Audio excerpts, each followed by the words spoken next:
I'm intrigued by this game. It's a good game all of a sudden. The red-hot Texans, 8 in a row, 5.5 and 47 at home against the Browns. Just get rid of Haley and Hugh Jackson, right, Teddy? You get rid of Hugh, and now you're live there with that win total with the Browns, and they're talking playoffs. Why not? The 6th seed, wide open in the AFC, 9 touchdowns, 1 interception for Baker since they fired Hugh. Kitchens doing a great job play calling.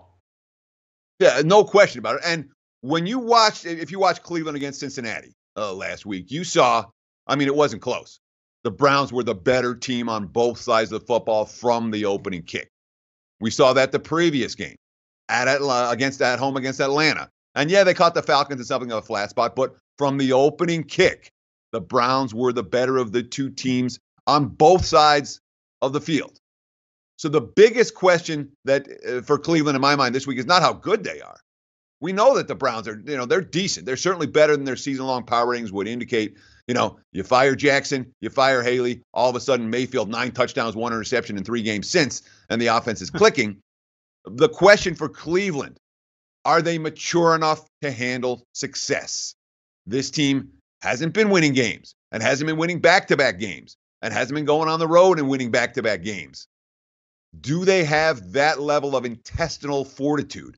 Are they strong enough mentally to overcome the distractions and the congratulations, hey, you're doing good, and focus on the task at hand? Because if they focus on the task at hand, Cleveland's A game is good enough to go into Houston and give the Texans a battle, even though the Texans have won 8 in a row. Yeah. Well, what do you think here? I mean, there's a good chance they actually could get the 2 seed, and they could close with a long winning streak, as their toughest game might be the Colts at home coming up. But the defense is a top 5 defense, Football Outsiders. Now Watson coming back and getting healthy, about that year injury. That's something I forgot about, that it takes about a year to bounce back from that injury, something that you discussed. But Watson's playing well. He has weapons. It was a nice win on Monday night. Can they make it 9 in a row here? But the Browns also loosey-goosey now that you get rid of Hugh. And they're talking, and Mayfield's like, good, get out of here. We didn't want you. You go to the Bengals, which was a slap in the face. But the play calling here has been fantastic. But this was the whole talk going in, and why you like the win total over. We knew about the roster and they had weapons. The problem I had was with the coach. Now that he's out, maybe they can get to 6-7 wins. Sure, and there's a lot of concerns. You talk about Cleveland; they're talking playoffs in Cleveland still. Of course, settle down just a little bit. But if they win out, they're live to do something. But they got to win this game first before they start talking about the postseason. We talk about the Texans.